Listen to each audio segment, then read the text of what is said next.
insurance needs. We take pride in offering you the best solutions and ensuring our customers are fully satisfied. TDC Insurance, we take good care of you, guaranteeing you peace of mind. You're always safe with us.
Build with us at Hostels Building and Nevis Centers. We don't just sell materials, we help you build your dreams. Whether it's a new home, a renovation, or a DIY project, we're here to make it happen. That's why we say, build with us. From foundation to finish, come to our stores where we have the best in building materials, hardware, tools, paints, expert advice, and more. Whatever you need, you can count on us. So if you're ready to get started, build with us. With Hostels Building and Nevis Centers, you're not just building a structure, you're building a future. Let us help you create something amazing. Dream with us, plan with us, grow with us, build with us. Come build with us at Hostels Building and Nevis Centers today. Build with us at Hostels.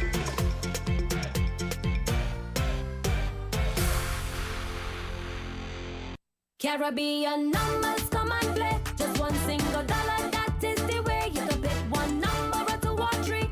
I win up to 20,000, you see. 3 ways to play, 3 draws a day, 3 ways to win. Hear what we say. Caribbean numbers is the easiest game to play. The new Caribbean numbers. So play today. At any Caribbean lottery agent island-wide. So play today.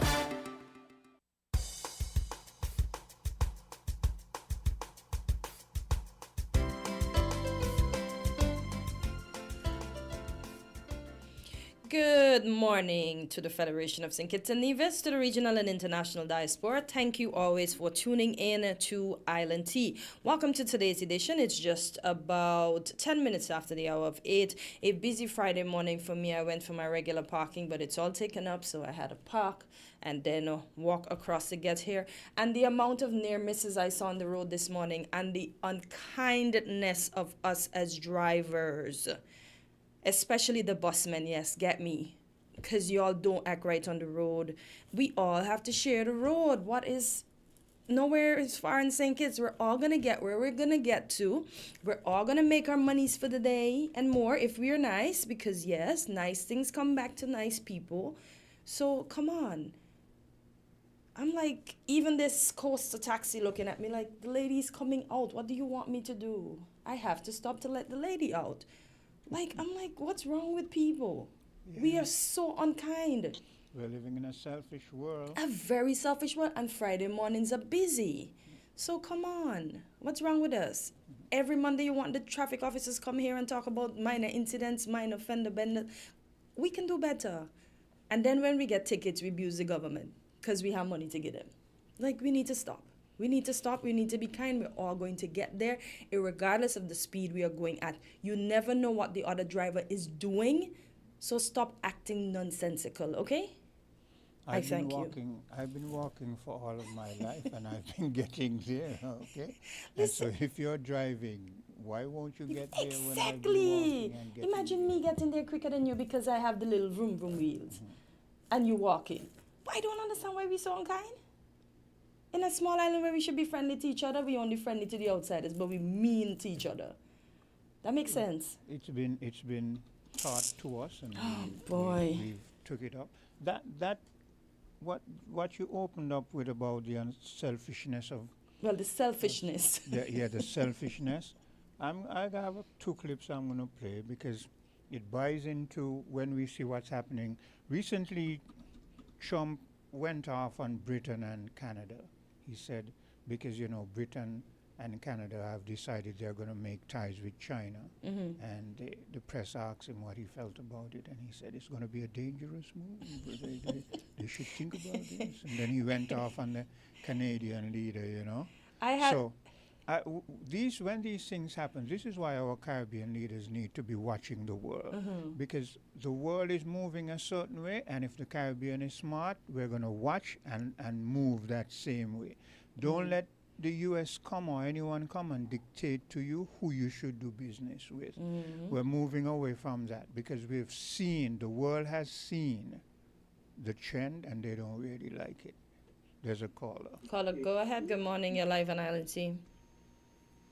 Hi, good morning, Hortensia. Good morning, Quinn. Good day, I'm sorry Africa. to disrupt your train of thought so early, but I have a couple other engagements. That's okay. Today's Friday. You're not And so disrupting. I don't normally bat first that morning, but I'll be it. Yes. And we're going to bring it home.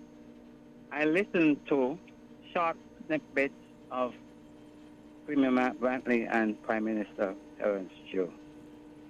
And for one, because of the Destiny Project would be on the island of Nevis, and the overall SSC or SSC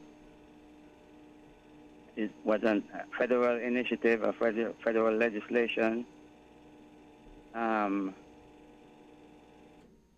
Matt Brantley is blaming petitions or petitions in general for wanting to, stop the progress of Nevis in terms of the Destiny Project. And I beg to differ because Nevisians have a voice, and Nevisians sound the alarm about the Destiny Project on their island a long time ago. Yeah. If you can recall, Quinn and Hortensia. Yeah, I know that because I heard him saying it on his program On the Mark. He's basically saying we're jealous, so we want to fight down. We don't want to see development in Nevis. And I'm like, no, that's not the case. I don't think that's the case at all. That's what But politicians do he anyway. said, yes. And I say it is intellectual dishonesty on his behalf because he's a very astute politician, brilliant man. He knows how to craft his words. What craft? Matt Brantley's craft. The way he crafts his words is Brantley's craft. And he knows how to come across to soothe people, some people, gullible people. But for the fact that even a lady at a town hall meeting raised the alarm, and he was dispelling it as rumors. Now, for Premier Matt Brantley to say that petitions don't want to see the progress, the development, and now I'm going to dovetail into what the Prime Minister said. Before you go there, petitions, it's not that petition don't want to see certain things on Nevis. It's that petitions realize that whatever happens on Nevis, it will eventually happen here also.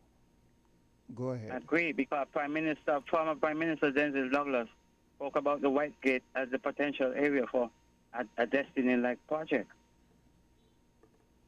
Okay? Yeah. But I want to say kudos to Prime Minister Terence Joe for listening to the people and the few voices, the Nevisian voices and the petition voices that has raised the concern, and like a caliber like Casey Wilkins and others.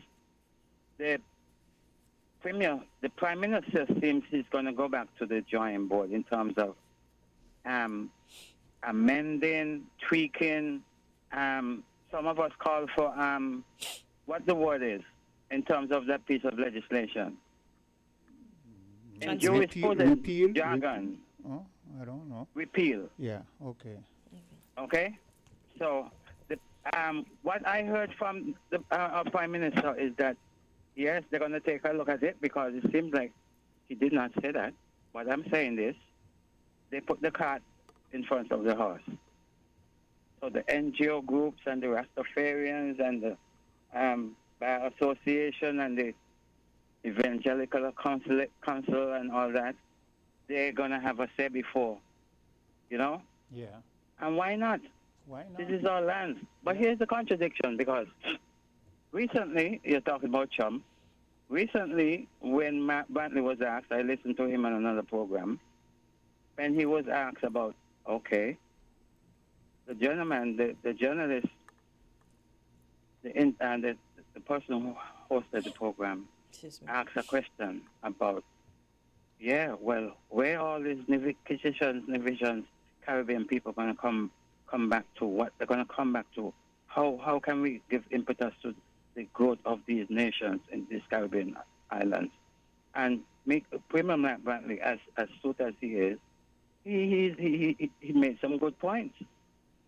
I am saying, well, if the Destiny Project is supposed to take up all these swaths of Nevisian people's land, where the Nevisians going to come back to do what? To develop where? What good points did Mark Brantley make? Because to me, that would be a contradiction.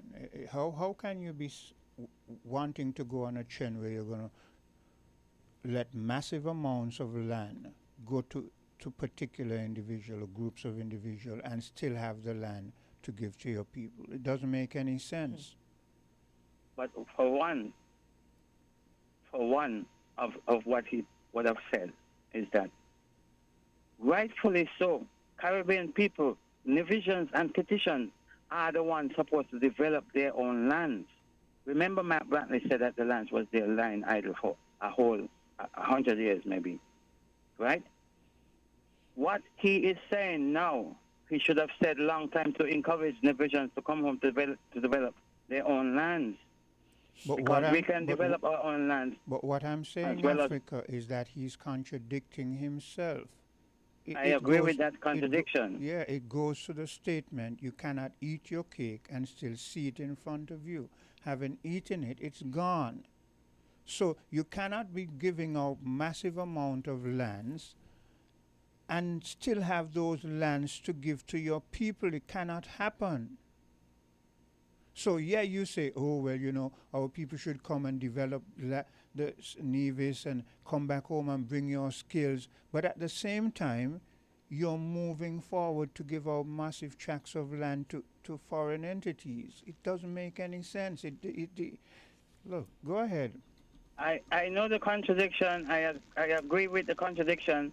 And I also agree that it's nearsighted. It's not far-sighted. It's nearsighted. Because he should have seen long ahead of time, 40 years, 20 years, 30 years from now, that these lands would be developed by Nevisians in the diaspora, as well as Nevisians that are home right here in the region and on Nevis, Kititians and Nevisians. So I want to say kudos to Prime Minister Jew. He has listened, and you see, if our leaders listen to us, because we are the eyes and the ears and the conscience of the nation. If they listen to us, they would never go wrong. But do not put the cart in front of the horse. Listen to the people first and see what you can extrapolate the best ideas out of what, because it's going to be a vary of ideas that will come to you. And so you can extrapolate the best ideas and go forward. Now, everything is on hold because Prime Minister say he's going to have to go. It will be interesting to see that the three representatives come down from Nevis and also support whatsoever amendment or rescinding the bill. However, which way they're going to have revisited and make sure anything that would remain, what would be salvaged from that SSC bill. Make sure that it's all inclusive and all stakeholders is on board, all voices have been heard, Nevisians, the rights of first refusal, and everything. No doubt, it should just be Nevisian, the lands, because here's Trump sending out people now. No doubt, Nevisians going to want to come home and get a piece of the rock. If you look at Rihanna, she was home on her island. Someone traveled to her island, saw her performing a song, decided to give her a contract. And you notice how far she travels back to her homeland? She's promoting her homeland. she has found ways to reinvest back into her homeland. So this can happen across the Caribbean archipelago. But we must give that potential a chance to breathe. And we must let them know, okay, if you're out there and you're thinking of making sure you do investments and so forth, because just to have this money and put it there is not really doing anything for you. So think about home, because we need development. Do that. And for the fact that Oliver Johnson traveled all the way from Belgium and saw fit to come down, and he said how ideal the atmosphere, the climate is and everything. Well, if it is ideal for you traveling all the way from Belgium, maybe Central Europe or Western Europe, it is also ideal for us to develop. But we have to realize our worth and hold on to these lands. Yeah. Hey, thanks for listening. Thank you for your contribution as usual. Let's take a commercial break and we'll be right back. We're different. We're 98.9. 98.9. Win FM. Everything you want, everything you need, got the taste you love, anywhere that you may be, is the Caribbean flavor. Shirley biscuits make me happy. Shirley got it all about the flavor. Shirley never let me down, and I lime it at the beach on the town. Shirley biscuits always feel like home. Everything you want, everything you need, got the taste you love, anywhere that you may be, is the Caribbean flavor. Shirley biscuits make me happy. Shirley, the Caribbean's favorite biscuit. Caribbean numbers, come and play. Just one single dollar, that is the way. You can pick one number or two or three. I win up to 20,000, you see. 3 ways to play, 3 draws a day, 3 ways to win. Hear what we say. Caribbean numbers is the easiest game to play. The new Caribbean numbers So play today, at any Caribbean lottery agent island-wide. so play today. Come, build with us at Hostels Building and Nevis Centers. We don't just sell materials, we help you build your dreams. Whether it's a new home, a renovation, or a DIY project, we're here to make it happen. That's why we say, build with us. From foundation to finish, come to our stores where we have the best in building materials, hardware, tools, paints, expert advice, and more. Whatever you need, you can count on us. So if you're ready to get started, build with us. With Hostels Building and Nevis Centers, you're not just building a structure, you're building a future. Let us help you create something amazing. Dream with us, plan with us, grow with us, build with us. Come build with us at Hostels Building and Nevis Centers today. Build with us at Hostels.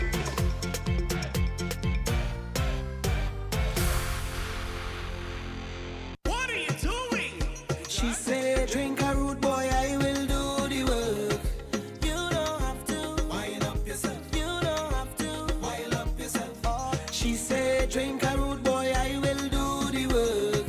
You don't have to wind up yourself. You don't have to wind up yourself. Oh. Cause when we out and we active, living we life. So when we drink, we drinking. Rude boy. So when we drink, we drinking. Rude boy. Oh, Miss Lady, anyway you see we are we building up our vibes. So when we drink, we drinking. Rude boy. So when we drink, we drinking. Rude boy. Why?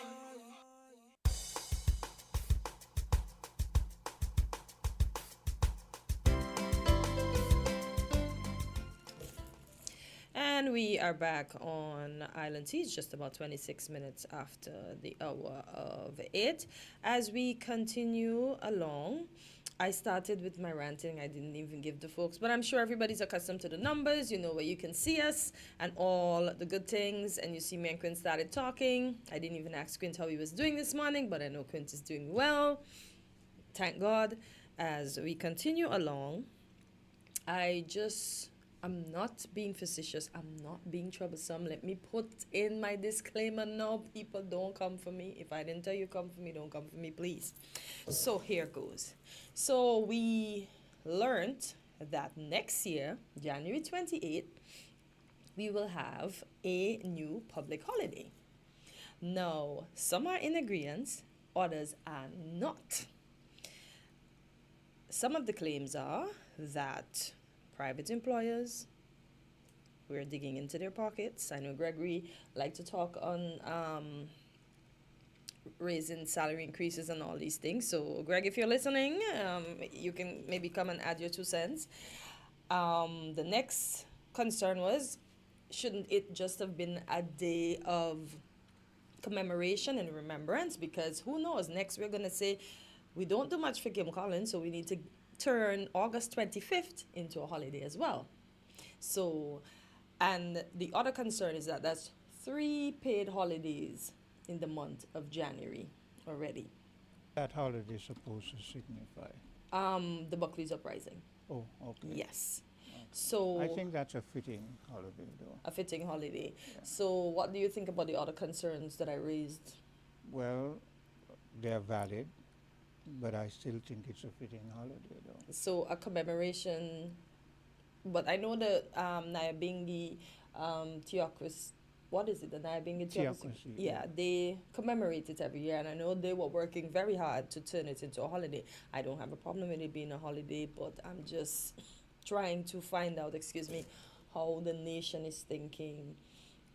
And we need more, well, let me be very careful.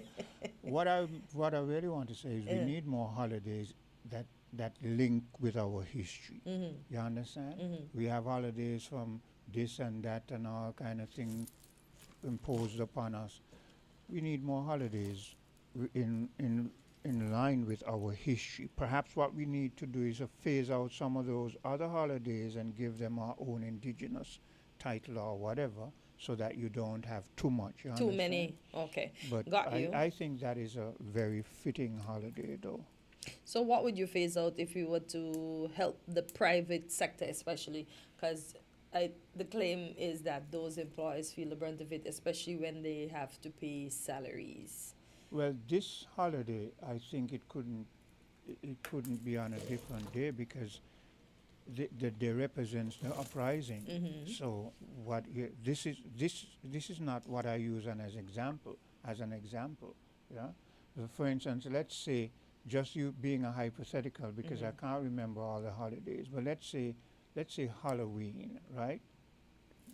Do we have holidays when? But we don't celebrate that. Okay. That's American. Well, let's say Christmas. Just being hypothetical, right? I'm just being hypothetical, right? Because how I live, I live every day one day at a time. I don't get into all kind of. But let's say, just being hypothetical. Let's say Christmas. Christmas is international. We understand that. I'm only being hypothetical. But let's say the day of Christmas, you say, well, it's not going to be named Christmas. It's going to be named the Buckley's Uprising.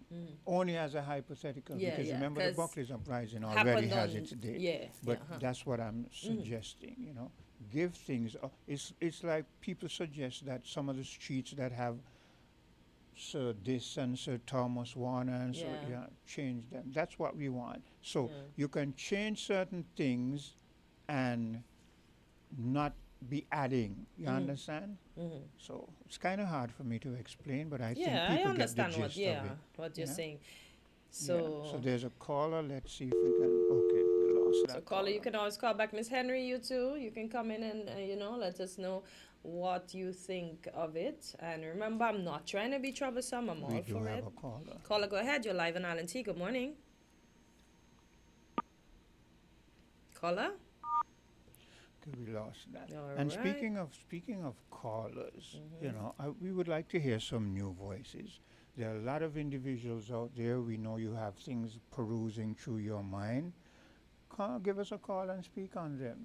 A lot of people are afraid because of what comes, the backlash that comes with it. Yeah, well, look, I say what I feel. That's us. You understand? And as we always say, we're not trying to be troublesome. If I say something and you don't agree with it, give a call and say, Quint, you said people have done it, but very few. Quint, you said so and so and so, and I don't agree with it, and this is why I don't agree with it. And then we have a bit of a conversation. Usually when I say something, though, it's steeped in fact, so it's going to be hard for you to win, but perhaps I make mistakes, so I can be corrected. I've made mistakes before, and I will. So if you feel I've made a mistake or you disagree, give a call and say it. Hello, caller. Okay, we lost that. Hello, caller. What's No, going on with the phone not, lines? they're not having any patience, you know. Please feel free to call back and join in on the Hello, conversation. caller. Caller.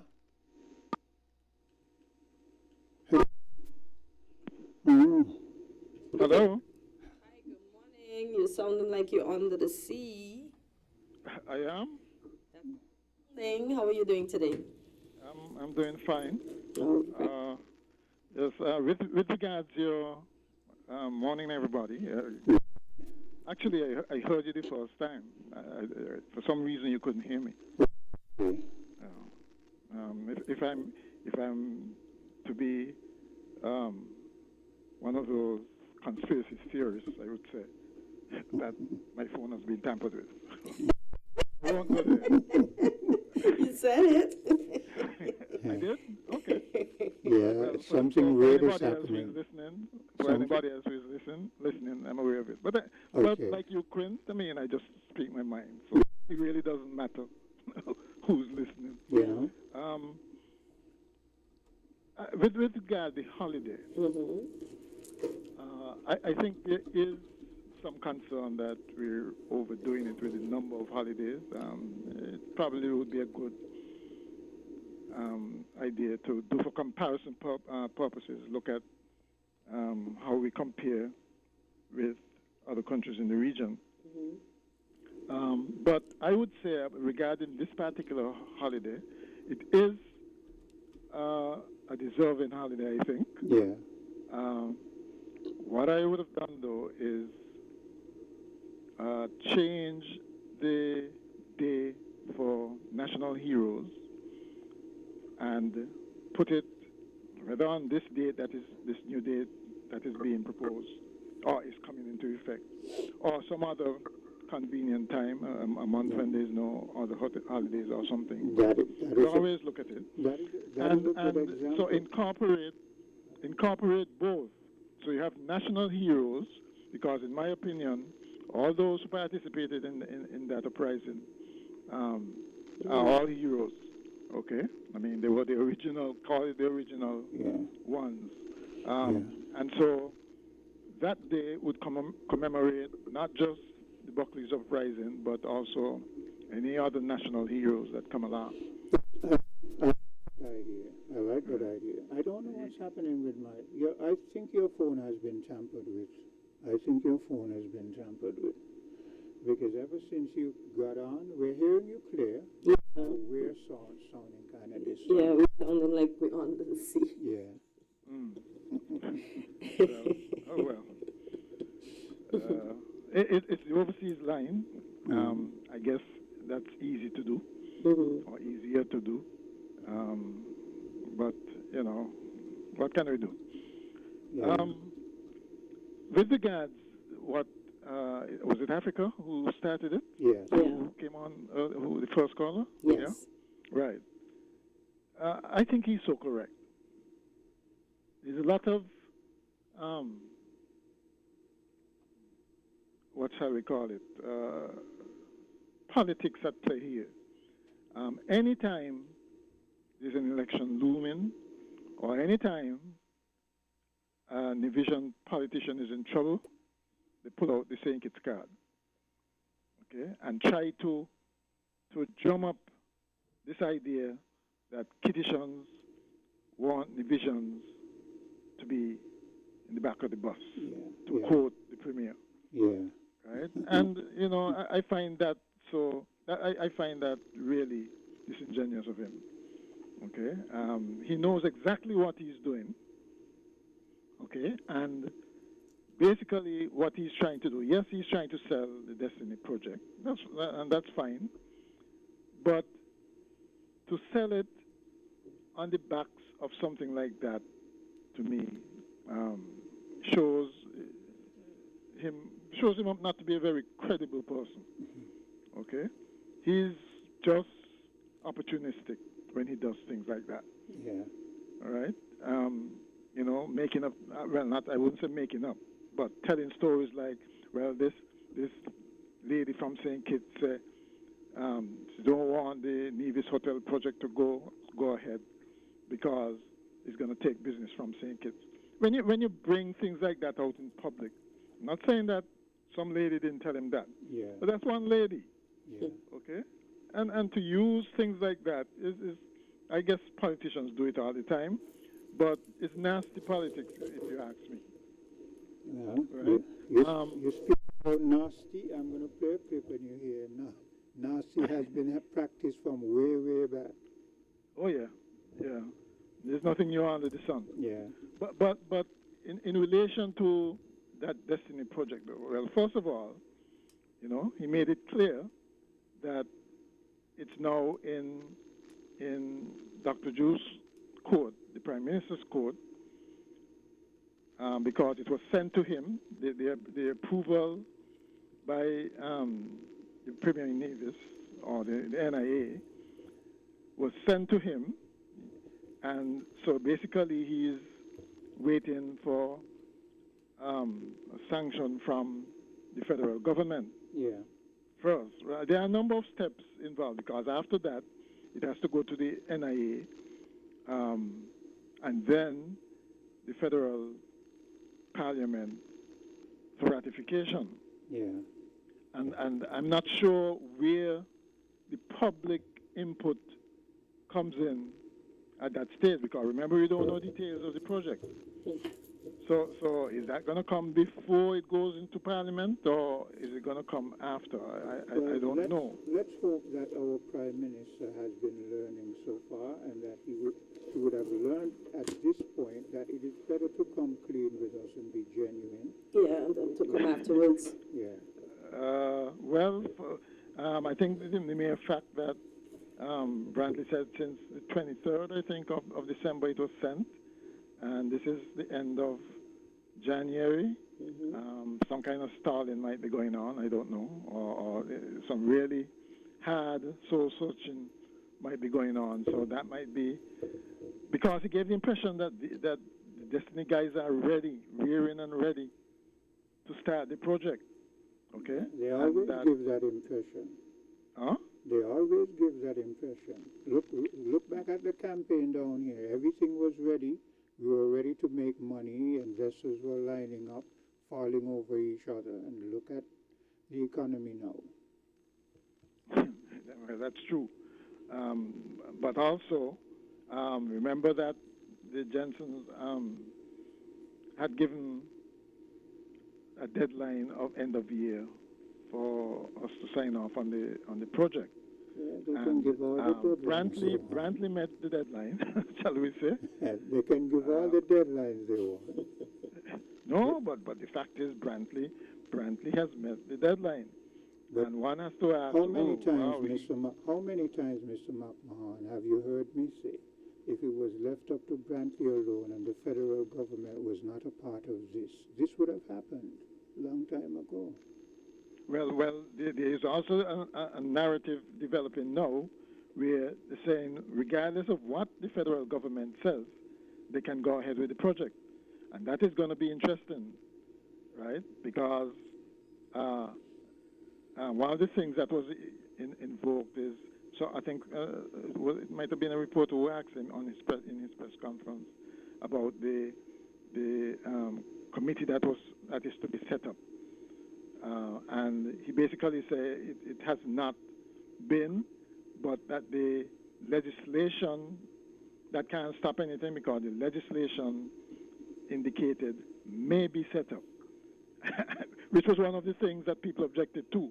And you see how it has come full circle now. Let me ask you this, Mr. McMahon. So is Mr. Mark Brantley saying that even his own peoples and divisions have no say? Well, that is the whole point. I mean, he's saying that the NIA, which they determined to be their leaders, they voted for them, basically have a right to pursue whatever project they want. I think that is his argument. Right? They have a right if the people, the majority of the people, give them that right? Have they done, what have they done to say the majority of people are for or against? Well, he started out by saying that they had all these consultations and town hall meetings and so on, and that he said that they had taken what was said at those forums into account. The thing is, without details, we really don't know. That's what I'm saying. Right? And so from, we may be... And from one or two of those councils that we heard, the resounding answer was no. No, yeah. Okay? So... And we weren't over there. Yeah. So what other ones does he have? Look, this is what politicians do, and this is why I say people have got to get up from their comfort zone and let your leaders know whether you are for or against something, or else they will put things down your throat. Right, in between elections, don't wait. Otherwise, what they'll do is present you with a fait accompli. You know, they undo. So there's no turning back. And from the outset, that was the impression you got with Brantley and the NIA, that they had already advanced so far that they couldn't turn back for whatever reason. I don't know if, you know, the promotions and so on involved lots of money that some people may lose. For whatever reason, it seems as if it's reached a point where they can't say no anymore. The only hope I think we can have is that they would have negotiated something that is not like what they envisaged from the beginning. Because though the reasons people objected to it from the beginning might still be there. This huge number of people coming in, okay? The fact that it would change the character of Nevis and subsequently saying if it's allowed.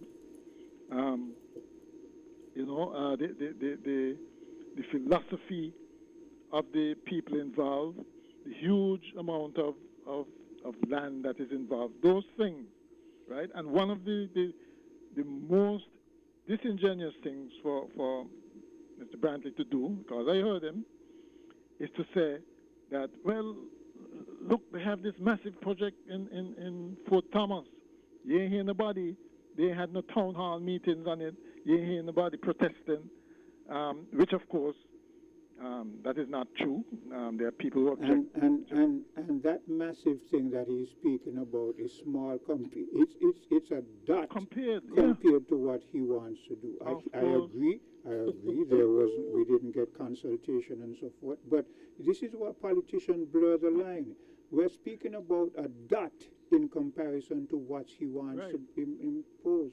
But the argument might be development is development regardless of size. No, that can't be the argument. Because this is why the divisions have a problem with it, because it's going to take away from them their own indigenous potential to grow. Of course, they must see that. Yeah. That, I mean, bringing in all these people is going to be displacing somebody, somehow. And when you listen to our Prime Minister, right, and what he's saying, even though it's after the fact, it has merit because he's now saying, and this is why we question what has the Attorney General, what is his role? Is the Attorney General's role not to inform the Prime Minister of the legal ramifications of any deal? The Prime Minister says he has concern with the fact that what will happen in this proximity will usurp our own legal representation. Yeah. Right. That is what he said. So what about that Mark Brantley doesn't understand? Well, the thing is, right, and what he's done or what he's doing again is, well, he's basically thrown the Prime Minister under the bus when he made comments like what he made about Fort Thomas. Yeah. Because that was so obvious. That But that is his history, Mr. McMahon. Exactly. Look back over he has a record of it doing that. Yeah. And he also compared it to the same thing with Christopher Harbour. See what He I said said? he have over 2,000 acres. Yeah, he made reference to Christoph Harbour. Right, and he didn't hear anybody Make objecting noise. to that. Yep. Again, people didn't know the agreements in there. That is valid. And secondly, That is valid. secondly, you can drive through Christopher Harbour, as far as I know. This is a totally different kettle of fish. You're You know, right. comparing it to Christopher Harbour, saying, but look, we have a Four Seasons with 700 acres. The projects, the two projects, well, that project, Destiny project, is a totally different kettle of fish. It's like comparing apples and oranges. And I'm sure that the Premier knows this, but it's all his strategy. He knows it. He knows it. Of course he knows it. What the Right? big question, It's working the population. the big question in my mind, the elephant in the room is this. I see only two set of people who will benefit from this. The external people who will come and acquire this big lot of land, and those who have been involved with trying to facilitate the sale of the land. Only those two people. Of course, and what's even more bothersome, is that this has obviously been in the works for a long time. Yeah. These guys are long-term strategists. Yeah. They methodically sat down there and started acquiring land long before anybody realized what was happening. You know, that in itself, that kind But of for thinking. them to do that, Mr. McMahon, what is the purpose of having a prime minister or a premier?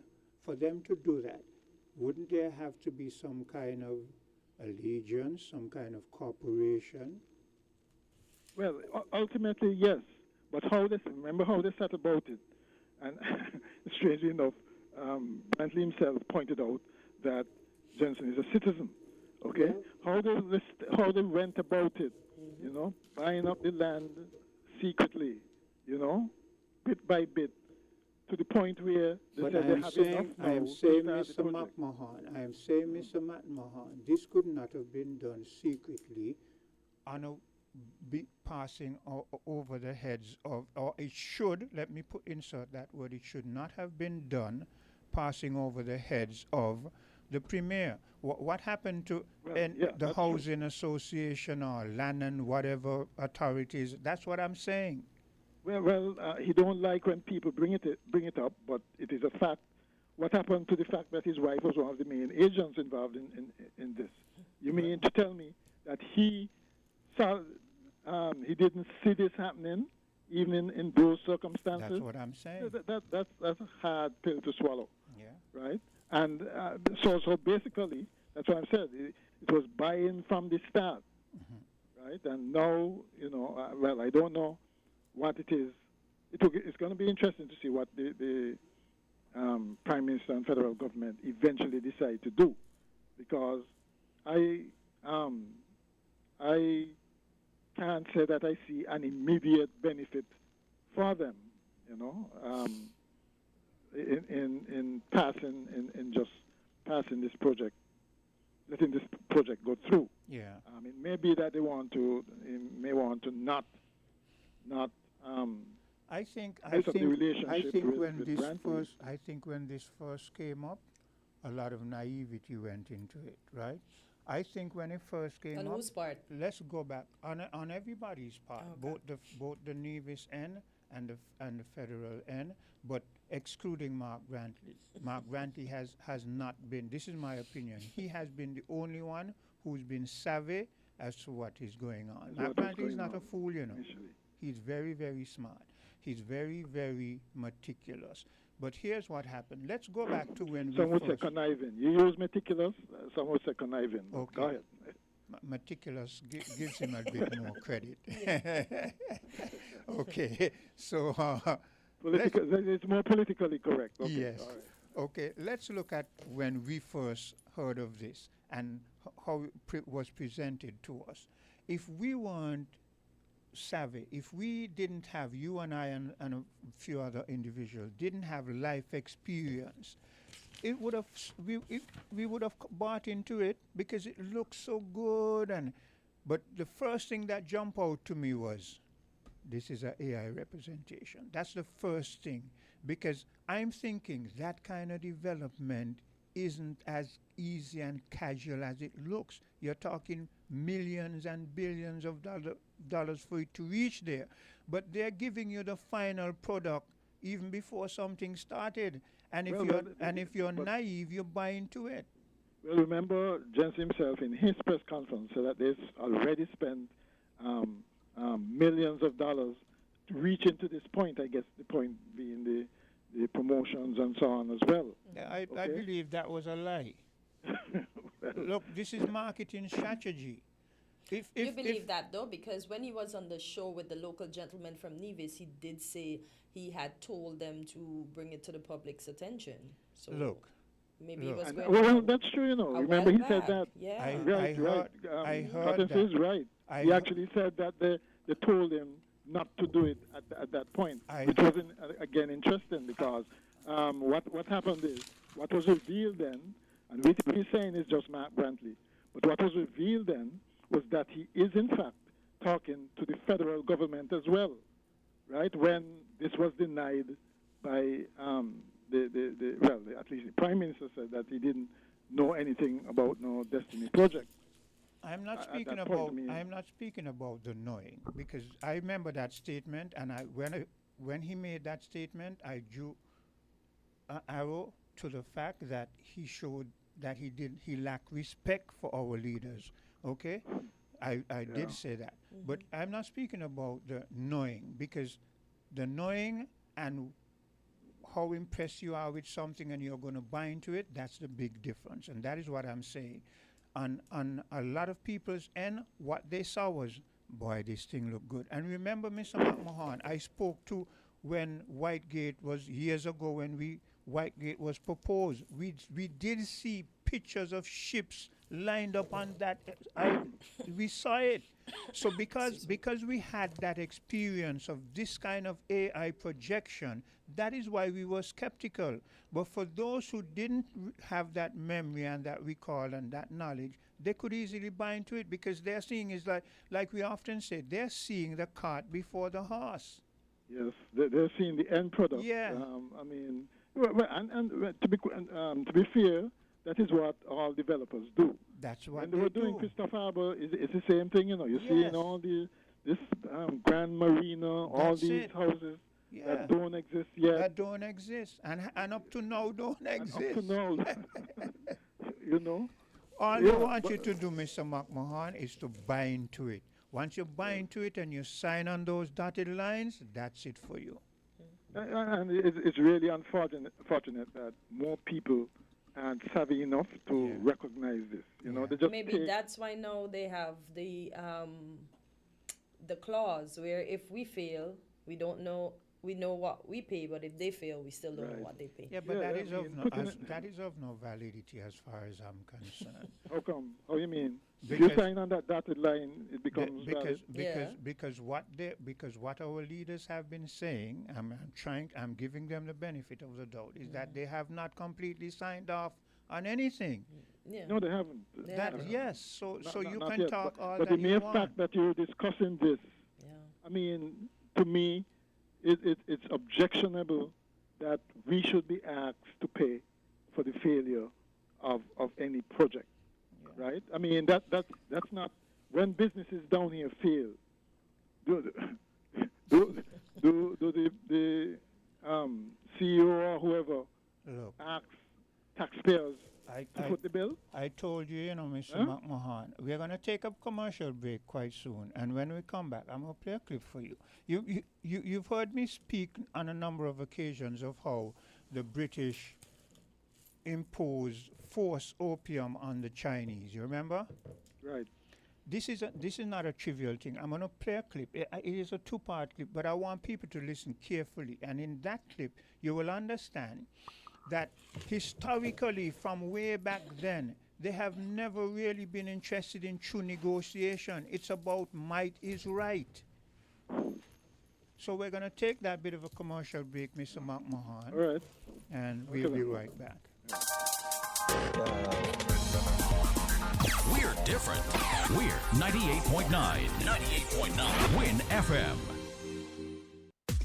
Come, build with us at Hostels Building and Nevis Centers. We don't just sell materials, we help you build your dreams. Whether it's a new home, a renovation, or a DIY project, we're here to make it happen. That's why we say, build with us. From foundation to finish, come to our stores where we have the best in building materials, hardware, tools, paints, expert advice, and more. Whatever you need, you can count on us. So if you're ready to get started, build with us. With Hostels Building and Nevis Centers, you're not just building a structure, you're building a future. Let us help you create something amazing. Dream with us, plan with us, grow with us, build with us. Come build with us at Hostels Building and Nevis Centers today. Build with us at Hostels.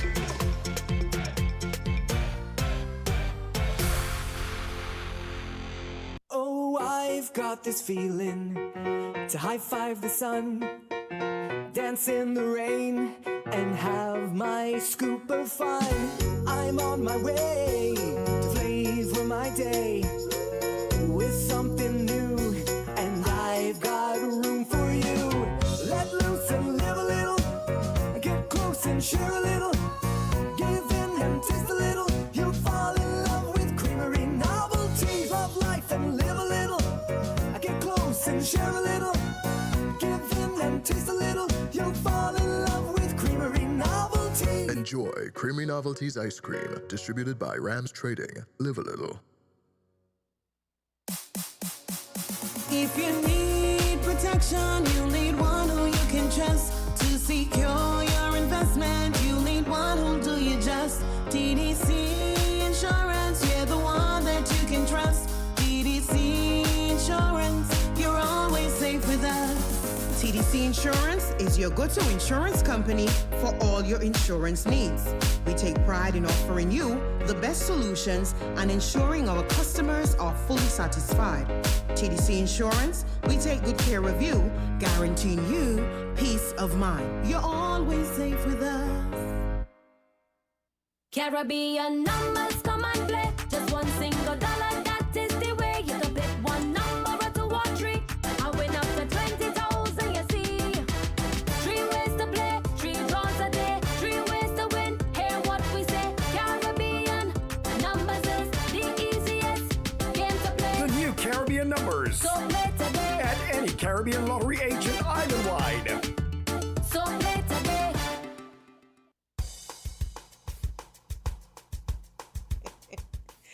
And we're back on Island Teachers about 1 minute before the hour of 9. And for the caller in Nevis that's trying to get through, please try until you get through. We value your contributions as well.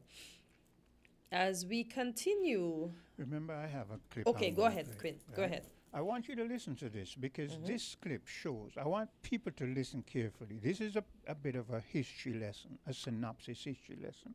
It shows you the way the world has worked. So when we see the way Trump is moving now, when we see the way Europe has moved with Africa and the Middle East, it is not a new thing. It's what they do and how they do it.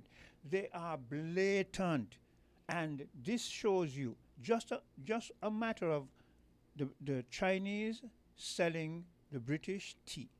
Simple as that, selling the British tea, and the British get a habit for it, and they have to spend monies, and they're running out of silver to pay for that good. And the British sit down and come up with a plan, a wicked plan, to make sure that they're going to put drugs, opium, into the Chinese population to make sure they get monies, and force them to do it at gunpoint. But if you don't believe me, just listen and go and do your research. You've heard me speak about this on numerous occasions. To balance their bank accounts, the British government became a drug cartel.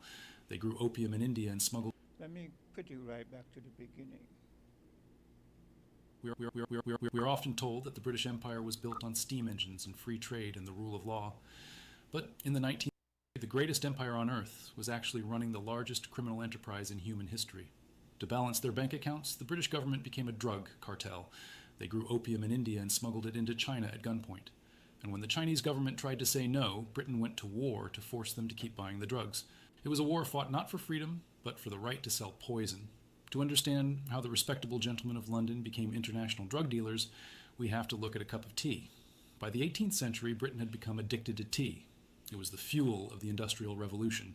It kept the factory workers awake and the aristocracy civilized. Every year, British ships sailed to Canton in China to buy millions of pounds of tea leaves, porcelain, and silk. But there was a massive economic problem. The Chinese emperor had no interest in British goods. The British tried to sell them wool, but China was too hot for heavy wool. They tried to sell them clocks and scientific instruments, but the Chinese considered them mere toys. The Qianlong emperor famously wrote to King George III, saying, "We possess all things. I set no value on objects strange or ingenious, and have no use for your country's manufactures." This created a trade imbalance. Since the Chinese wouldn't take British goods, they demanded payment in silver. For decades, silver flowed out of Britain and into China. The British treasury was bleeding dry. The East India Company, which held the monopoly on trade, was facing bankruptcy. They needed to find something, anything that the Chinese would buy. They found it in the poppy fields of Bengal. The British had conquered Bengal and India in the mid-18th century. They discovered that the climate was perfect for growing opium poppies. The East India Company established a monopoly on the production of opium. They forced Indian farmers to stop growing food and start growing drugs. They created a factory system for processing the sticky poppy sap into balls of addictive opium. This was not a small operation. It was an industrial-scale production line run by state bureaucrats. They standardized the quality. They stamped the balls with the company logo. They packed them into chests that weighed exactly 133 pounds. But there was a legal hurdle. Opium was illegal in China. The Chinese emperors had banned it because they knew it destroyed society. So the East India Company came up with a clever legal loophole. They didn't sell the opium directly to China. That would be illegal. Instead, they held auctions in Calcutta. They sold the opium to private traders, mostly British and American merchants. These private traders then sailed the opium to the coast of China and smuggled it in using small, fast boats. The East India Company could wash its hands of the crime. They could say, "We are just selling a product in India. What happens after that is not our business." But everyone knew the truth. The entire economy of the British Empire in Asia relied on the drug trade. By the 1830s, the plan was working perfectly. The flow of silver reversed. Instead of silver leaving Britain, it was now pouring out of China to pay for the drugs. The human cost in China was catastrophic. Opium is a terrible drug. It causes lethargy and severe addiction. It destroys the will to work. In the early days, opium was a luxury for the rich. But as the British flooded the market, the price dropped. It spread to the soldiers. It spread to the government officials. It spread to the peasants.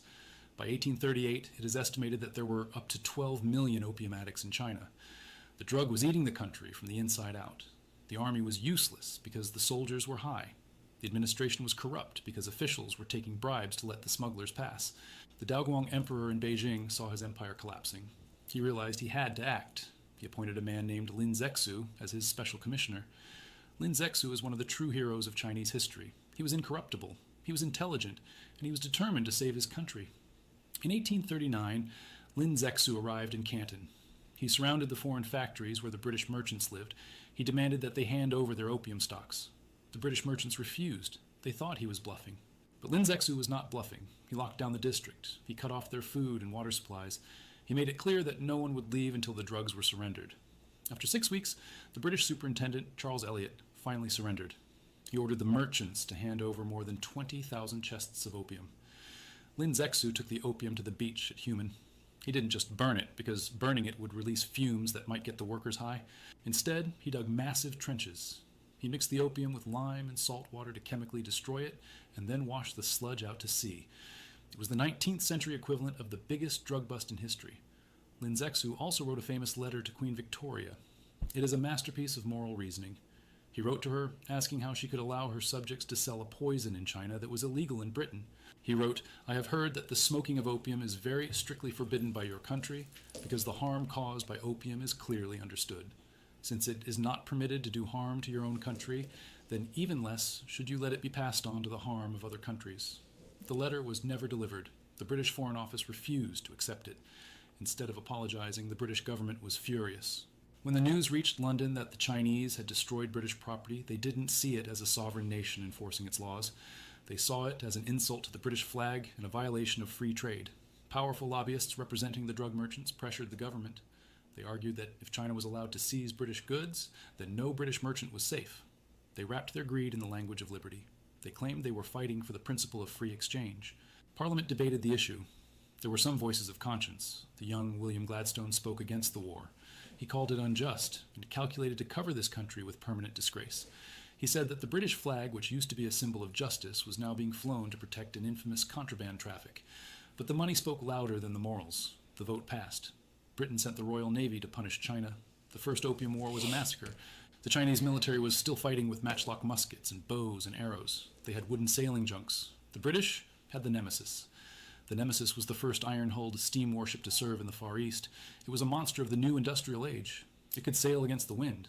It was impervious to Chinese fire. It carried heavy cannons that could obliterate a fortress from miles away. The British fleet sailed up the coast of China, systematically destroying every coastal defense they found. They didn't just target the military, they bombarded cities. The Chinese soldiers fought with desperate courage. There are accounts of Manchu bannermen fighting until the last man killing their own families to prevent them from being captured by the foreign devils.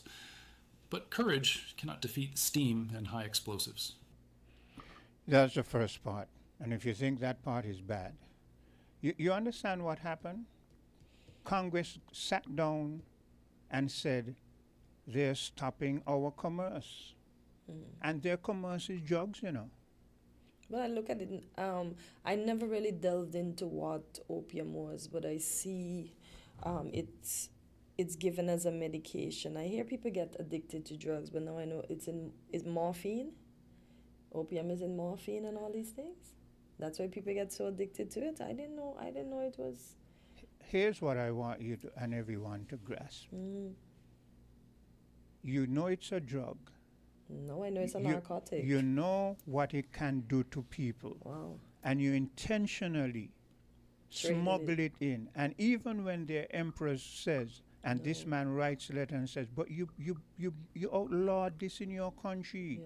Well, why are you giving us? But they don't hear. This is the world we live in. This is why when I tell you the rest of the world sits idly by when what happens in Palestine happens. We're only seeing this backlash now because Trump has decided to go against some of his allies. Those very same allies were comfortable going along with what was happening in the world. This is what I want our leaders to understand. Our Caribbean leaders and the leaders around the world must understand when these people come to do business, they don't come to do legal business. When you sit down with them and you think that you're being moral and you're signing something, they are despicable. They know their intentions. I've often said, look back in history at all the treaties signed by people and what has happened to those people. When will we learn? Hello, caller? Go ahead, Hortensia.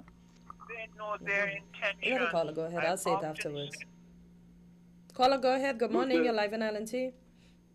Good morning to everybody and greetings once more in Jesus Christ's name, the only Savior of sinners from their sins and from hell, by the gospel only, through faith only, according to the word of God only. Now, what I wanted to say is that, what Quint played the clip and so that's a very sad thing, But truth be told, as Quint correctly said, what Trump is doing is not really unique. It has been done before, even in recent history. Just that maybe he's more bold with it, more forthright with it. Yeah. But basically, it's the same thing that has been going on for the longest a while. Now, what I wanted to say as well is concerning, for example, the SSD. While many people has been speaking out, saying what they believe, including me too, by the Spirit of God. I have been doing it by the Spirit of God. You realize you haven't been hearing much, if anything at all, from the church? Yeah. No, you see, they're living in the comfortable ivory towers, you know. But what the church needs to understand, the Bible says it is the salt of the earth. And I don't think they understand a lot of what it means. It includes, it isn't limited to, but it includes the church being the conscience of society, and it has fallen derelict in that duty of it, in being the salt of the earth, and therefore it has become a salt that has no flavor, and it's only good to be trampled on the But feet, Greg, according to the Bible. But Greg, one of the reasons why the church would be silent is because a lot of the church leaders are complicit. A lot of them. So sad. A lot So of sad. them are, because when I play the second part, you're going to hear where Christianity and Christians and all that was you.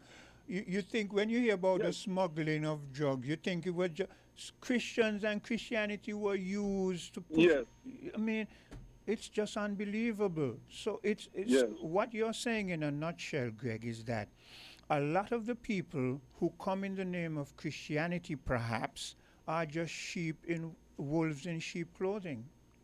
Yes, yes, yes. Yeah. Yes. And, you know, and another issue, Queen, and you're so correct. The Bible does speak about the sheep in wolf clothing and the hirelings. Now, another thing, Quint, as I've said to you before, and I will say it again, what stupid, evil Trump doesn't realize is that he doing these things to his allies are only forcing them more and more into the arms of Russia, China, and Yeah. so on. Yeah. Yes, he does not realize that. But it might work out for the better, because it would lessen the might and power that America has, which it is using for a lot of evil around the world through its CIA and other organizations, you know? Yeah. Like the Endowment for the Arts and that sort of stuff. Yeah. No, and another thing, again, quickly, I do not believe in any holidays, okay? Let me put it that way. Let me put it this way. I don't believe in any holidays. Even for Christmas and Easter, I don't believe in them. I believe people ought to be allowed in their own private capacity to celebrate what they want to celebrate. And don't come tell me I need to if I want people to work for me, I need to pay them extra and this there, extra and that there. No, I believe employees need to work out their own arrangement. But how are they and going that to? sort of But stuff. how are they going to do that if you don't believe in holidays? Are you suggesting that I'm working for Cartensia and when I don't feel to come to work, I just don't come to work, even though there's a shipping deadline or something that is relevant to the growth of the business? No, like I said, like the employers and employees work out their own arrangement. Okay. But I ask you, how are they going to do it? Well, talk with the employers. Tell the employers, you know, for this and that reason, we would like to celebrate on this particular day. And if the employer agree or whatever, let them work out their own arrangement. You know, in a private capacity. So, Not the okay. government saying you must do this and you must do that. Okay, I want to understand you clearly. So are you suggesting, you would have to correct me if I'm wrong, are you suggesting the month of February is coming up? There's no holidays, hypothetically speaking. We don't have any holidays. But somewhere in the month coming up, as this month is ending, I sit down with Cartensia, who's my employer, and we decide, okay, on the 12th day of February, we're going to go and have a picnic. Nobody going to come in to work, and that's what you're suggesting? Yes, let employers and employees talk with each other and come to their arrangement, you know. That's how I believe it ought to be done, biblically speaking. Not government saying you must do this and you must do that. But it could be kind of erratic, because whereas me and Cartensia might decide that 12th of February is a good day to do that, and we are off, the product that we push is needed on that particular day, perhaps, let's say, to go to a hospital for operations and that kind of stuff, but that's the day we have chosen. And it causes disruption, confusion. But when it is a set thing, everybody knows, well, come that day, we now work. Not go on. Not go on. Well, I believe through the negotiation, talking with each other, I believe they would come to what is best. But you're only looking for from them one. all. But you're What them only are. looking from one side. It doesn't work that way. We live in a world of people who have different things to do at different times. For instance, let's say during COVID, right? COVID hit us. We didn't have the medication, right? The medication is supposed to come in on the 12th, okay? It comes in on the 12th. It's being shipped to come in on the 12th. The 12th is when we decided we are going to take our holidays. So next thing you know, the medication sits up there on the port, and Nobody people to can't clear get. it. And you know how much people gonna die between. You understand? So it doesn't work that way. It has to be a cohesive, collective thing where everybody fits into mold and say, well, okay, we know and this is gonna happen, so we're gonna set ourselves on a schedule accordingly. We know nothing vital is gonna be coming on that day because everybody's gonna make sure it is done either before or after. You cannot have this haphazard way of doing doing life and living. Well, I would expect that, for example, if you know certain days of the month is very important to you, that work must be done because certain services, certain products need to be delivered, whatever. I expect all of that to come out in the negotiation between employees and because they all would know what days are important and therefore it's best to work on those days and what days they could take off. I expect all that to come out because they all would know, both employees and employers would know those days. If government come and say, hey, you have to do this and that day, have a holidays and that day, it might be an important day for certain businesses, you know. But I expect if it is done in a private capacity, all of these factors would be taken in consideration because both employees and employers would know what days are most important to them and what days they could take off. They would know that. But that's one issue. But and the last issue,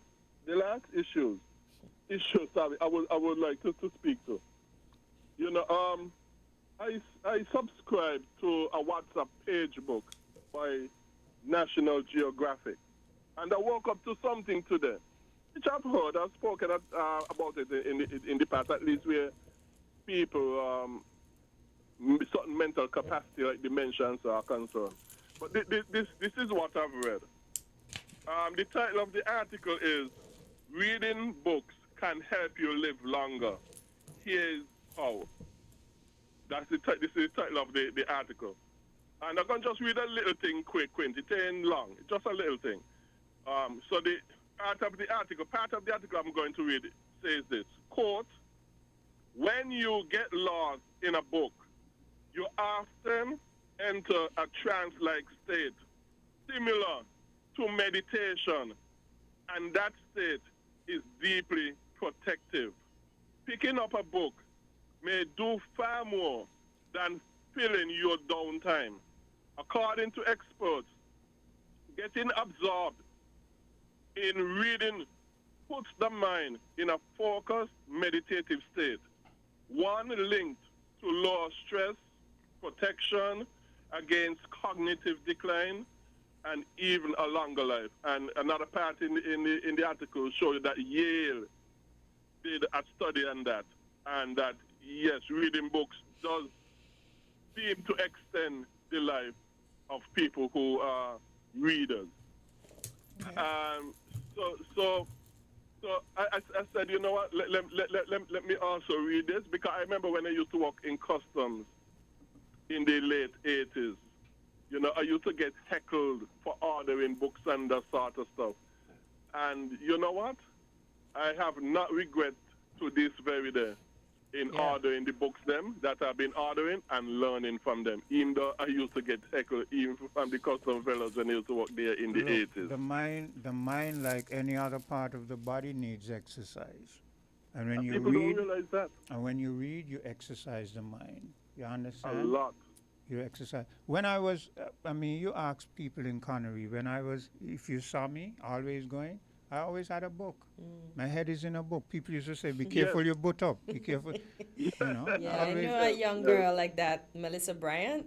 She was her head was always in a book. Yeah, she's I always. remember when I started to farm right over in Sadlers, and I would be going up, and I had a Kindle at that time, and I'd be going up, sometimes going up in the morning, and I'd be reading that Kindle. And sometimes late in the evening, I'd be coming down and I'd be reading. And it shows you how people watch you. There was this little boy. He was about maybe 6 or 7, and I watch him going up. And next thing, he comes up where he's a teenager now, right? And the Kindle got mashed up, right? So one day I'm going up, and he's a teenager, and he says to me, "Good morning, mister." I say, "Yeah." He says, "How come you ain't reading?" Oh. And I say, said, "My Kindle mash up." He say, "Well, you need to get a next one," right?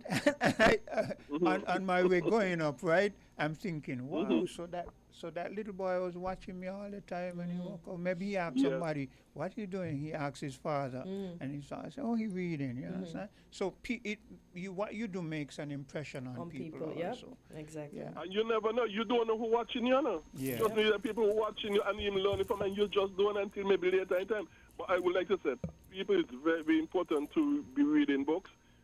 And let me tell you, pastors and ministers who don't read, who have not an extensive library, that's also, I don't respect it, because as a pastor and preacher, you're supposed to be above everybody else, a reading person, learning constantly, because the pulpit ought to be an educated pulpit. And parents, you need to bring up your children to be reading, and reading good books. Not just reading, but reading good books. But you should bring up your children to be readers. Because reading is very important. Okay. Physically, mentally, everything. Yeah. Thank you, Crane. Thank you, Carton. So God bless you all. Okay.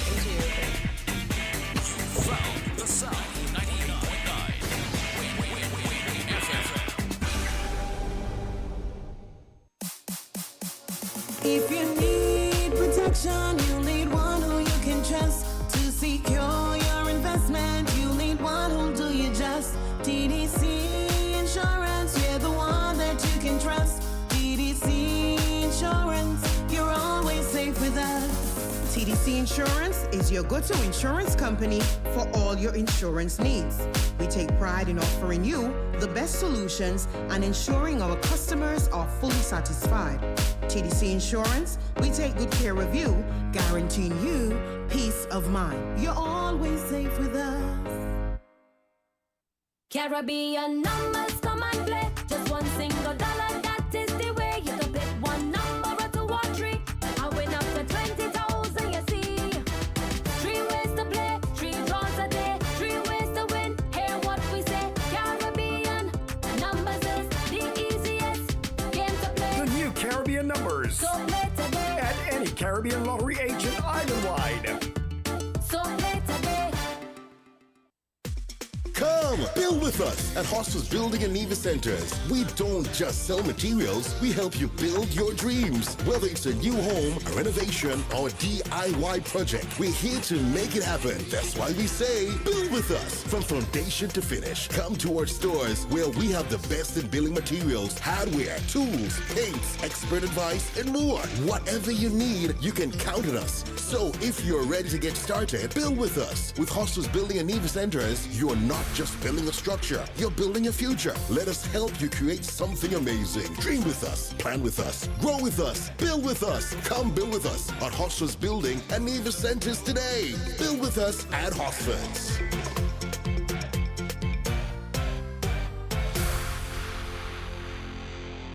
Everything you want, everything you need, got the taste you love, anywhere that you may be. It's the Caribbean flavor. Shirley biscuits make me happy. Shirley got it all about the flavor. Shirley never let me down. And I lime it at the beach on the town. Shirley biscuits always feel like home. Everything you want, everything you need, got the taste you love, anywhere that you may be. It's the Caribbean flavor. Shirley biscuits make me happy. Shirley, the Caribbean's favorite biscuit.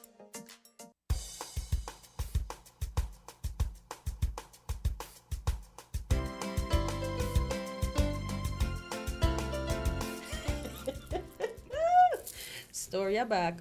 And we are back on Island Tea. Dominic made me say that. And this segment, it's all about TDC, so I'm going to let Dominic and Kyla take it away. Good morning, gentlemen. Welcome back to the studio. Good morning. I've heard Thank you for having us back. Oh, thank you for having us back. I heard I've been missed. Yes, you have been. Missing in action, you said, Kyla? Or just He missed? just said missed. You never said missing in action. Why you always want to add? Why? I can't fault me for seeking clarification. Oh my God. So let me start. Valentine's just coming, Christmas just gone. I don't know what to call it. New Year's just gone. This is my New Year's gift / Valentine's gift / Christmas gift to WinFM. Y'all can share this between the two of you. The three of you, sorry. The three of you. I like that, you know. Me, you, and Quint. Thank you, Kyla. Why you just go hold by? See, he just a problem child. Dominic. So I bought the donuts. Dominic did not bring the coffee or the tea.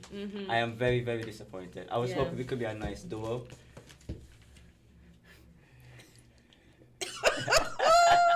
I love it. I love it. He's speechless. Dominic, I think he planned that one. He set you up for that one. I coming back. You didn't even see it coming. This freeloading ain't gonna work. Huh? Let's just get that. After the bad. This freeloading isn't going to work. That's your comeback, dude? That's my comeback. The freeloading isn't going to work. But I'll get you back for this one. Okay, no. I'll get you back for this one. Thank you, Kyla.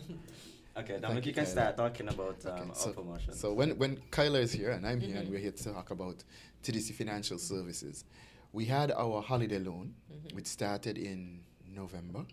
It went through the entire month of December. Today is the second to last day before January finishes. Tomorrow. And we're extending it to the end of February. Oh, nice. So that offer that gave persons who want the extra cash $85,000 unsecured and $100,000 secured, we're going to take that offer right down to the end of February. So for those lovebirds who are looking for, extra cash for the lovely time that you intend to have, for those persons who want to still finish up those projects that they might still have pending, for those persons who want to do some new projects, for those persons who are doing school.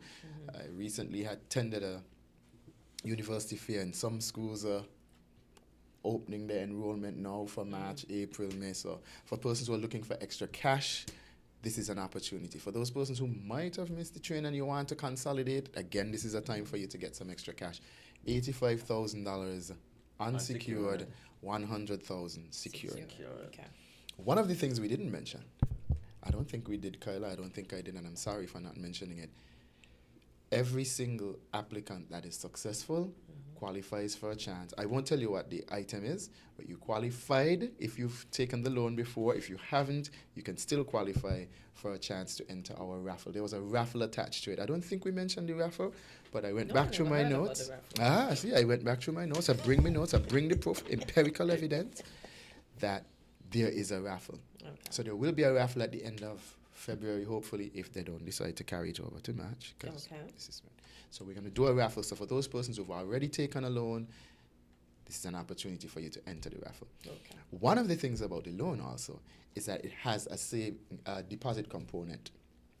So you take the loan and a portion of the loan goes towards a deposit. So once you finish paying off the loan, you would have had a chance to accumulate some funds. Ding, ding, ding, ding, ding, ding, ding.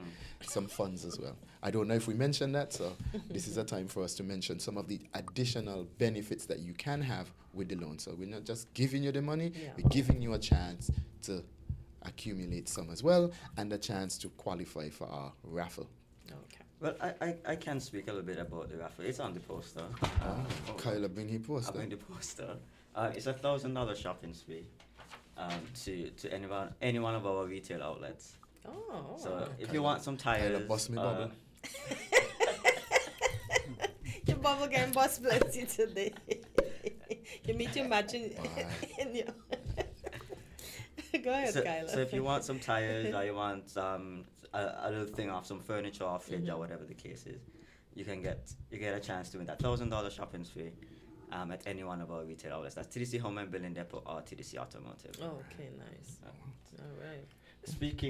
Continuing on about that accumulator deposits that we have as well with the loan. It is one of the highest amounts return on investments in St. Kitts. One of the highest, I don't know if I could mention the interest rate, but it's one of the highest. 3 point something high. Right. 3 and above. It's not just the accumulator. You can also put your money to a fixed deposit, which it's for a little bit of a longer term, but that means you also get more money when it's finished. Okay. There's the chip, of course, where you can Child save investment, for your children all the way up to the age of 16. Could be an early start for education, or just be a nice little gift. Oh, mommy just give me $20,000. Awesome graduation gift. An awesome graduation gift. Awesome graduation An gift. excellent way to start CFBC. Or if you're leaving secondary school and you want to go straight to university, because now you could do it online, this is an opportunity for them to invest in the child's future. And we take it from birth right up to 16. Right up to the age of 16. Nice. Right up to 16. So you have that cushion. Kind So of that sound like he's sending a message to his mommy. It comes up. Yeah. I didn't want to. I didn't want to say it. Thank you for that, Kyla. I'll be watching you this weekend, you know. I'll be watching you. Not this weekend. Speechless. Not this weekend, eh? Well, you could wait until the Valentine's weekend. They give me pressure now. So Dominic, what is your Valentine's? That was his comeback. Try it. I try that. And then when we leave, I can get it downstairs. So I gotta make sure I give it to him now. Right? I give it to him now. So these are opportunities for persons who really want to put something aside. I mean, it's never too early to save. And I think we ended last week's conversation on the word investment. Yep. So it is an investment, not just in your child's future, but in you as well. Yeah. So we're not just giving you the money, we're giving you an opportunity to invest in yourself with the deposit component. Okay. Right. Anything else you want to say about the loan? Now, there's a few more things. About the loan? Let's see about the loan. About the loan? No, I don't think I have anything else to say about the loan. You have up to 8 years repayment. Okay, that's Thank you, Kyla. No rush. Right. Anything else that comes with the loan? Since the holiday is finished? No, but for persons that are listening to us and may be interested, they didn't take it yet, but now they heard that you have extended, they want to take it. What do they need to bring? How soon do they need to bring it to qualify? Thank you, Dominic. You're welcome. So you need your 2 valid forms of ID, of government issued ID. Thank you. Valid. You need a proof of address within the last 3 months. You need a job letter. Dominic, help me out. Right. So for those persons who have, you could bring your bank statements. Bank statements, right. You could also, the proof of address it could be a utility bill, your electricity, your cable, anyone. How does the bank statement come into all of this? The bank statement. So your bank statement needs to show your current loan facilities. If there are any other debts on your account. Higher purchase. You might have higher purchase. You might have an existing loan somewhere else. So that helps the loan officer to, evaluate. Just not only evaluate, but to give you the guidance. We don't just give the loan. We offer financial advice as well. So as part of the process, these documents would be required for us to better position you to get the loan and to offer you the best financial advice that we could give as one of the clients who will qualify for the loan. Okay, so bank statement, 2 government IDs. Right. Valid government issued ID. Valid. Because I find from time to time, we know we have a driver's license, or we know we have a social security card. Yeah, we don't pay attention, and then you're going to even the national ID, you don't pay attention because you got it in your pocket, you got it in your wallet, you got it in your purse, you got it home somewhere. But then it expired. And you didn't realize. So that kind of sets you back some.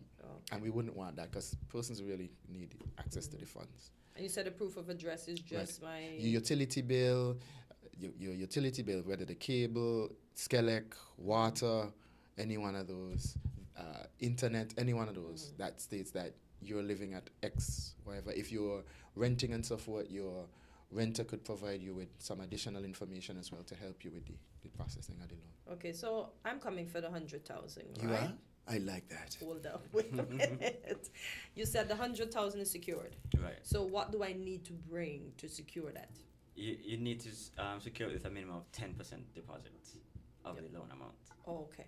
So it's not my house or anything else? No. Okay. No. I just wanted to make it clear for everybody we want that's the house. listening. We want you to buy things for the house. We want you to buy the furniture, the appliances, the electronics, the mattress, the dining room set, the living room set. We want to make sure that you're comfortable in your environment.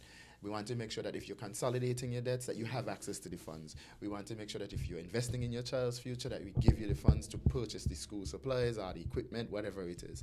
So we want to make sure that we create the best opportunity for persons who want a loan. So you said 10% of that 100,000. Right, 10% of that. Ooh, steep boy.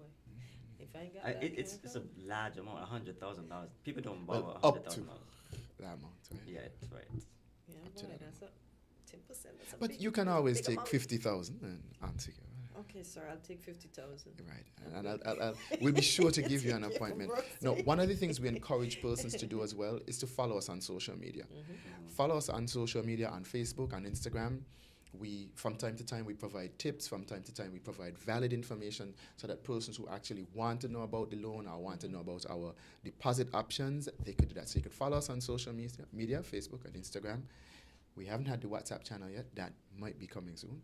So for persons who want to stay up to date with us and to find out how quick they could organize an appointment or find out what the interest rates or find out, what else do I need? What else am I missing? You can follow us on social media, send us a message, and we'll definitely respond.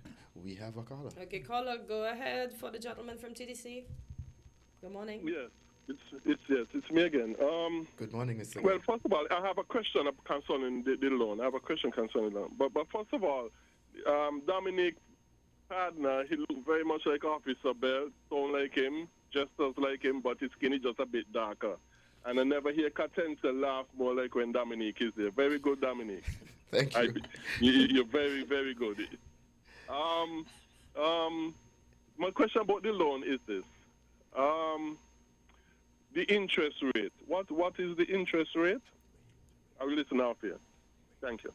So if you put a deposit on the loan, you can go as low as 8.5% and as high as 13% if you don't deposit. So there's a range. Okay, Yes, so it there's is a a range. range. Okay, okay, so there's a range. All right. So now we know there's a range. I didn't know there was a range. You know, But listen. you have the proposal in your hand, Dominic. By Kyla, you're on me today. You're on me today. Wow. Let me just you're say. not defending your friend over there. Let me just say, Kyla was the one who gave me the document. I Okay? can't defend him. I don't even see those punches coming. Let me see the document. I'm looking for it. Okay, I'm looking for it. Okay. One of the things that since Kyla's sticking to the notes that he gave me, one of the things we didn't mention is that we give it to everyone, but I'd just like to give a plug here for small business owners. It's open to them as well. See, you're paying attention, Kyla, the notes you gave me. So it's open to small business owners, and we know there are a lot of persons since COVID and so forth. We had a lot of caterers, we had a lot of chefs, a lot of cooks. I've never seen. So this loan is also for those persons. So there's no we're indiscriminating. For small business owners as well, they have an opportunity to get access to the cash. So they bring their business license. Right. As well, of course. And if you're self-employed, and the bank statement that shows their income coming in. Okay. And if you're self-employed, you bring your documents that you're self-employed with Social Security and so forth, and that you're making your contributions and so forth. Oh, that's a requirement? For those persons who do get that. your life. That's good though. At least it's something to push them to pay what paying they attention to the notes. Paying attention to the notes. I glad Kyla both you up safe. Pay attention to Make sure he print it and give me some. I gotta read. Let me see if I miss anything else. Oh well, yeah, we didn't mention people traveling for holidays. I mean, I know it's cold in the US, but some persons might be traveling as well and they need a little extra cash. This is an opportunity for them. It might be an anniversary, it might be a special event. I know recently that there were some graduations abroad, so again, time for access to the funds. Okay. So we can come and get those funds. Yeah. That is required. Okay. I think that's about it, Dominic. But let me check the notes Okay. before you throw me another curveball there. Yeah, Quint, say something now, man. I like I said, I don't see those punches coming. You got me over here. I wouldn't even tell you which part of my hand sweating. The top part of me, you sweat underneath. I don't think I missed anything else. So Kyla did prepare me. So okay. So just remind the folks of what TDC Financial is offering and the documents they're required to bring, including 2 valid government before I let IDs. Kyla do that, Okay. I'd like to mention one important thing that we missed. Okay. That Kyla didn't put on the notes, but he can tell me, well, you could read. We did not say where you can go for the loan. So if you're looking for TDC Financial Services, it's located on Central Street, opposite the Norwich Church in Bastyr. And if you're looking for it in Nevis, it's on Main Street in Charlestown in the Longstone building. If you want to call, you can call 465-2511, or if you're in Nevis, it's 469-5430. Oh. Well, finally, Dominic, finally, you read the fine. Indeed, this is the fine print. Vision to this. I did read the fine print. Should I buff you up again? I did before. Should I buff you up again? No. Because the fine print states 465-6516 and 0054. I intentionally said 5. Those are still the numbers. You can still call those numbers and get to TDC. Those are the generic numbers. Thank you for saving me there, Kyle. But if you want specifically to call financial services, 465-6516 in St. Kitts and 469. You have another caller. 0054 in Nevis. Okay, caller, go ahead for the gentleman from TDC. Good morning, Quinton, gentleman from TDC. Morning. You don't find 8% and 13% kind of steep. Oh boy. Do you not think so? What the 8% ain't easy, you know. 8% and 10% are almost alike. I hear you. In some instances, I can tell you this much. While I appreciate the fact that you see it as steep, it is, whenever we do these types of processing, it is a case by case. So while we do have a range, it's not necessarily fixed in stone. So your case may be totally different to another person's, right? So we do case by case. I understand. So there's a possibility that you could go less than 8%. That is correct. Yes, that is very correct. But you see, I was thinking that you're dragging it across the whole field. Would it be something much less than 8%? And like the banks are probably giving 8% too. For some reason or another, it's so racketed up there with this 8% that it's really sometimes difficult to. And is that on a reducing balance? Yes. I said that again? Yes. It's on a reducing balance. Yes. Okay. Yes. So that is how it's set up. But the thing is that you just got to make sure that people not putting themselves under too much tremendous strain to pay. Right. That is why I mentioned that. Yeah. The financial advice. That is why I mentioned the financial advice. The free financial advice comes with that. And again, I do understand your concerns, but whenever we do have a client or a customer, we treat it on a case by case. So while we do have that range established, it can be lower. Yes. I want to give you that guarantee that it can be lower. Yes, but I don't know if you ever have any dealing with people who desperately looking for a house to rent. And when you give them a price, oh, yes, no problem, man, no problem, I could pay.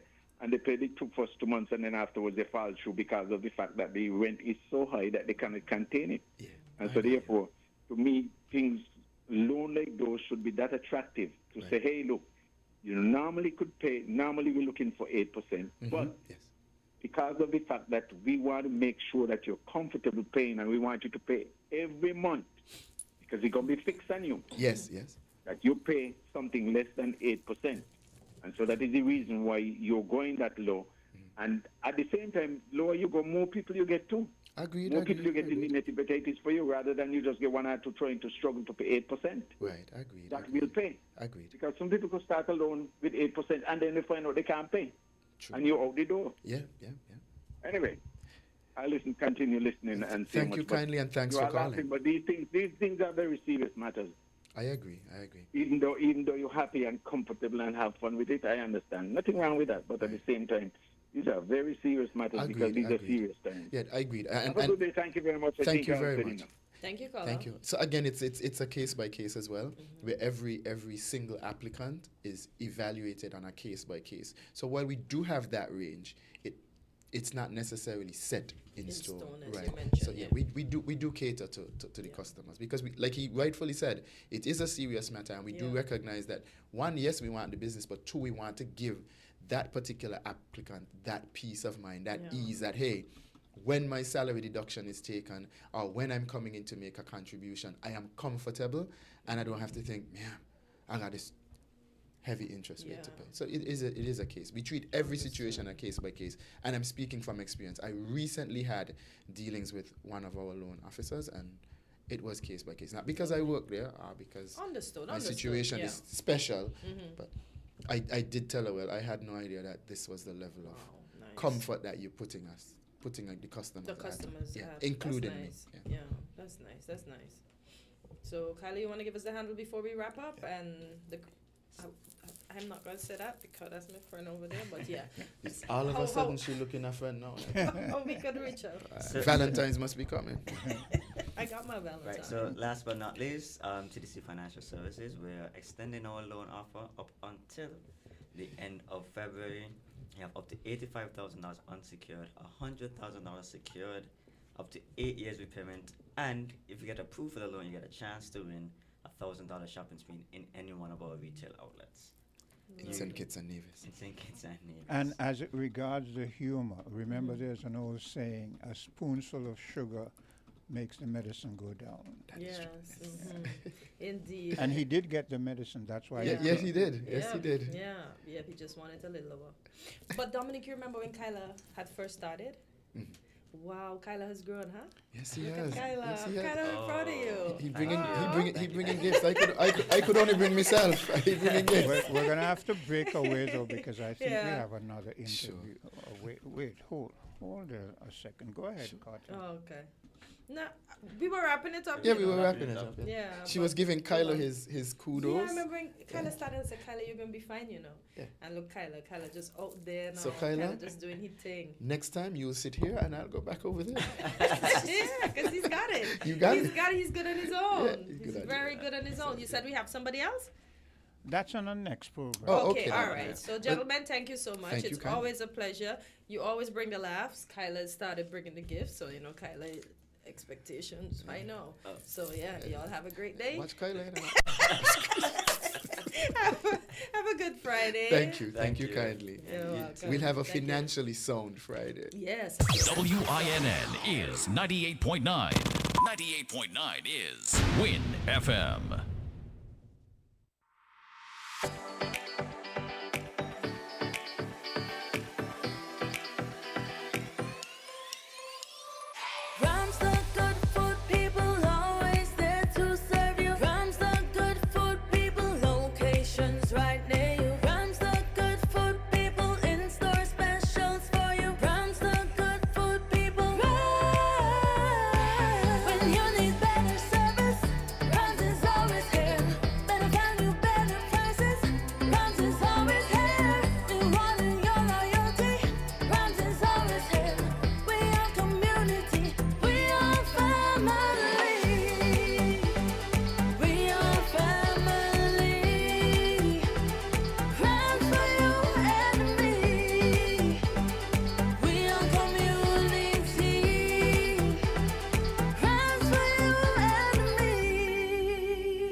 It's the energy of we people, something pulsing inside. It beats in every soul, a feeling we cannot It's always pushing us forward, the limit up in the sky. There's rhythm in how we flow, a rhythm that can't be denied. It's in the feeling in how we talk. It's in the meaning in our spark.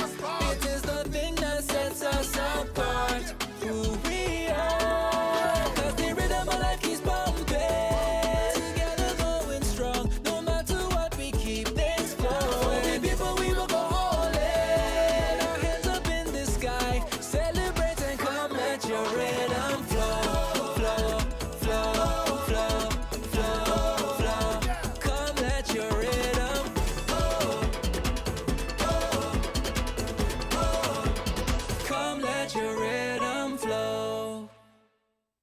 More than 42 million cars from 19 different car companies are being recalled for faulty airbag inflators. Repairs are fast, easy, and free. The problem isn't with the airbag, it's with the airbag inflator. Because the inflator can rupture, shooting shrapnel through the airbag, which can cause serious injury or even death. Don't risk it, fix it. Please contact TDC Automotive Division to find out if your Toyota vehicle is affected by the Takata airbag recall. Visit or call us at 465-2511 in St. Kitts or 469-5430 in Nevis.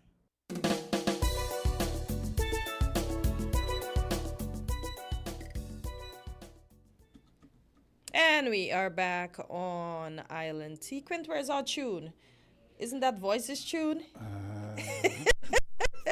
Look, it's just about 9 minutes. This is why we have to, sometimes the disruptions kind of throws things off. You know what I'm saying? But anyway, as we are fast moving out of time, remember I said I had a clip I wanted to play. I'm going to play this and give it a listen. It's the second part of the first part of the clip. I want you to listen carefully to the way the established, developed world has been doing business. The British captured the strategic city of Zhenjiang, which controlled the entrance to the Yangtze River. This effectively cut off the food supply to Beijing. The emperor had no choice but to surrender. In 1842, the two sides signed the Treaty of Nanking. The Chinese call this the first of the unequal treaties, and it was truly unequal. The terms were humiliating. China had to pay an indemnity of 21 million silver dollars. 6 million of those dollars were specifically to compensate the drug dealers for the opium that Lin Zexu had destroyed. Think about that. The Chinese government was forced to pay the criminals for the drugs they had confiscated. China also had to open 5 ports to British trade where British subjects would be exempt from Chinese law. And most famously, China had to cede the island of Hong Kong to Britain forever. But the most incredible part of the treaty is what was missing. The treaty didn't say a single word about opium. The British negotiators knew that if they put the legalization of opium in writing, it would look terrible to the rest of the world, so they left it out. But the unspoken understanding was clear. The smuggling would continue, and China was not allowed to stop it.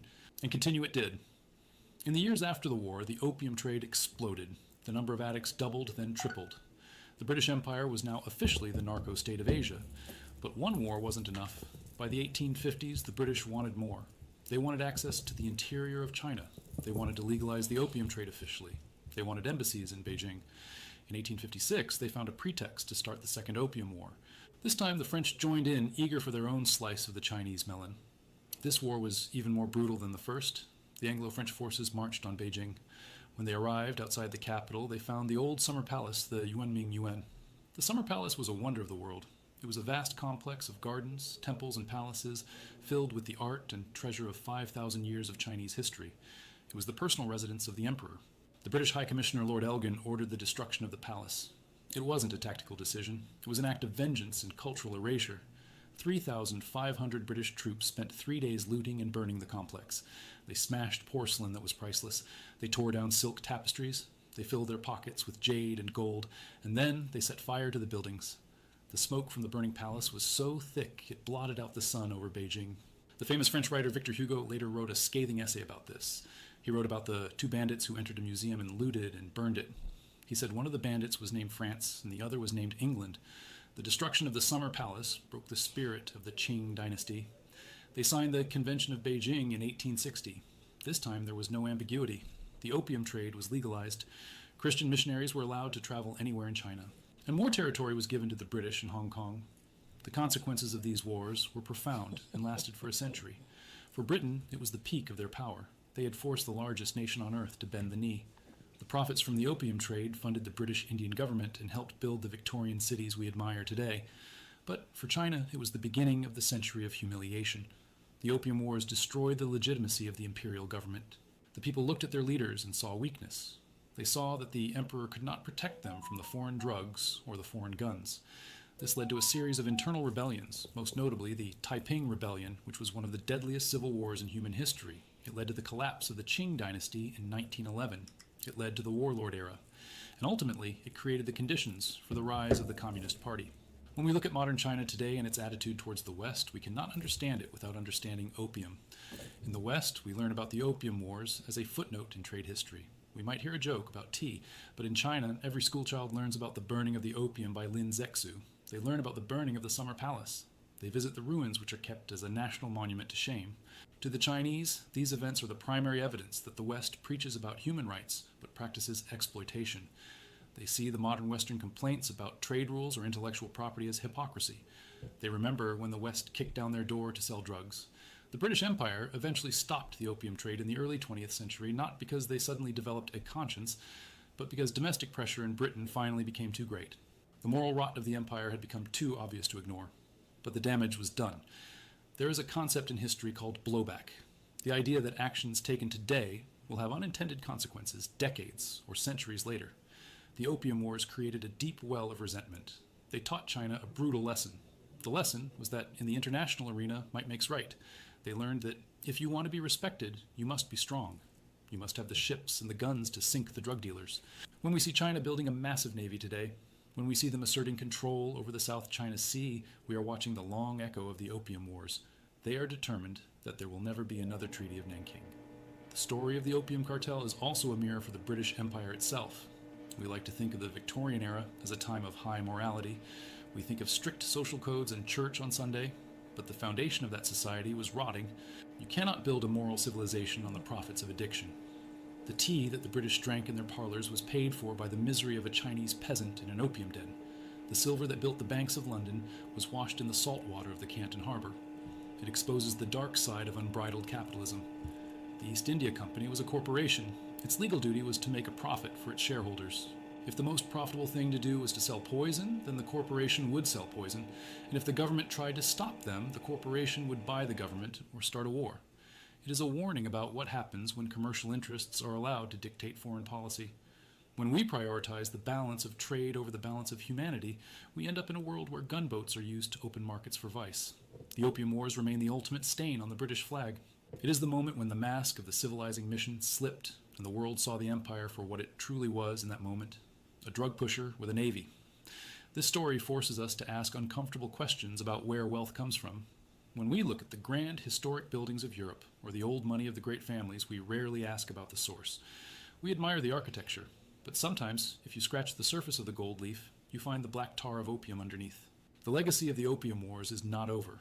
We are living in the world that it created, a world of deep mistrust between East and West, a world where historical grievances drive modern geopolitics.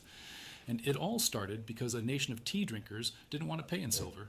They wanted to have their tea and sell their drugs too. We judge empires by their monuments, but perhaps we should judge them by their merchandise. Because sometimes the most dangerous thing an empire exports is not its ideology, but its greed. All right, and this is how we will end today's edition of Island Tea. Have a great weekend and see you on Monday, God spare. We're different. We're 98.9. 98.9. Win FM.